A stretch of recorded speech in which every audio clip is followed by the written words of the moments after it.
لا حول ولا قوة إلا بالله العلي العظيم. أعوذ بالله السميع العليم من الشيطان اللعين الرجيم. بسم الله الرحمن الرحيم. الحمد لله رب العالمين. الحمد لله كما هو أحلو، والصلاة والسلام على أشرف الأنبياء والمرسلين وخاتم النبيين مولانا أبي القاسم محمد. اللهم صل على محمد وعلى محمد. We have looked at the rights of leaders by virtue of authority, by virtue of having the knowledge, and indeed by virtue of ownership as well, which may or may not apply in many aspects of our lives today. Today we are going to look at the right of the subjects, those who are under the authority of somebody who has power over them, or a subject who is under somebody who's got the wisdom or the knowledge through which these people benefit. So in the day-to-day lives that we live, especially in our modern day setup, there's always somebody who leads and there are many who follow.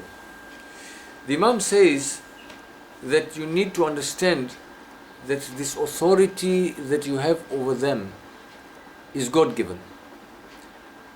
Something in you, some characteristics in yourself, possibly by birth because you were born in a society or in a family that has authority over others, or due to the leadership skills that Allah subhanahu wa ta'ala has bestowed upon you, or through the knowledge that Allah subhanahu wa ta'ala has bestowed upon you, you have been made more powerful.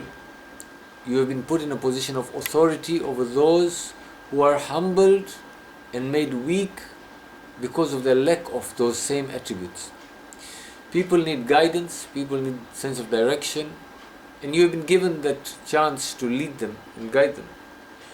So the Imam says, be conscious that they do not disobey you of their own will. Those who are under you, under your authority, be it your house help, be it your servants, be it the workers in our businesses, they do not disobey us. It is but natural when you are the leader. They do not want to go against you because they need to work with you to be successful themselves. Their salvation lies in going in the direction that you have set for them. So they're not disobeying you out of that kind of disobedience, that they're deliberately out to sabotage, for example, your business, because obviously the result would be that they themselves would lose their jobs. So they're weak, and the Imam says they cannot find a support against you except for the power of Allah subhanahu wa ta'ala through His mercy, protection and patience.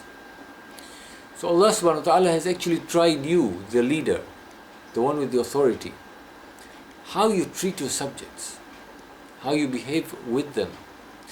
Are you tolerant? Are you patient with them? When you guide them, do you guide them rightfully? Do you do justice with them? Are you fair to one and unfair to another?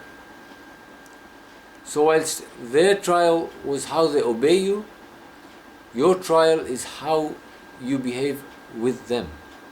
And we will surely be judged by how we behave with them. In the month of Ramadan, one of the most recommended actions of this month, indeed one that takes us closer to Allah subhanahu wa ta'ala, is to account for the 11 months that we have lived from Shawwal to Sha'ban and do istighfar, seek forgiveness.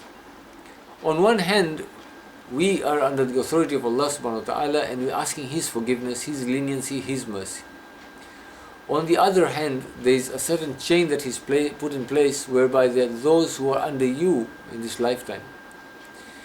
And when they ask for leniency, and when they ask for mercy, and when they ask for consideration, and when they ask for you to help them and relieve them of their needs, how do you behave with them? How do you judge them? Many a times I've heard the expression, they are habitual. You help them today, they'll come again tomorrow. You solve one problem for them, they'll come with another tomorrow. Every time this thought comes into your mind, ask yourself, how many times in a day, in a month, in a week, in a year, do you turn to Allah subhanahu wa ta'ala with one need or the other? Indeed, Allah subhanahu wa ta'ala tells Nabi Musa, "Oh Musa, even the salt that you're eating with, ask that from me." Meaning, you are muhtaj, you are needy of my permission for even that salt that you're eating. You may be eating it out of free will and the free use that Allah subhanahu wa ta'ala has given you. But can He not restrict you? How many people do you know who have got problems with their pressure, and the doctor suddenly tells them that salt that used to spice their food up and make it tasty, they need to limit it, and they end up eating tasteless food? Who did that? So whilst we look at and judge those who are under us, under our authority, we have to remember that we too are being judged by Allah subhanahu wa ta'ala, and He is going to behave, or He has full authority to behave with us the same way that we behave with those who are under our authority. Those who are your subjects through knowledge, Allah subhanahu wa ta'ala has granted you that knowledge, and He has granted you His treasure of wisdom, through which He has given you authority over others. How you impart that knowledge, how you empower others with that knowledge, how you make them able to function fully in this lifetime with that knowledge. This imparting of knowledge that we're doing through these sessions, it's a responsibility that I'm discharging. You are doing me a favor by listening to this. You will be doing me a favor if you apply it in your lives. I have discharged my obligation by parting it in the best way possible to put a message across. The best examples I can give, the best translation of the works of the Aimma alayhimus salam, or may it be the Holy Quran. That effort is what Allah subhanahu wa ta'ala wants. The person who has been entrusted with knowledge, with wisdom, will be accounted for just like how you would account your treasurer or your accountant for the money that you have put in their safekeeping. And Imam goes on to say that when somebody has been given property, this knowledge is just like property. And there is an accounting how that property was used. Was it misused? Was that knowledge used for personal gain? Was it used to put it to those who needed that knowledge to better their lives, to better their actions, to better their deeds? How is that knowledge used? And this is what Allah subhanahu wa ta'ala is going to judge us by. Have we betrayed the trust? It's an amana. Be it the power that you have over people, be it the knowledge that you have that shapes the lives and governs the lives of people.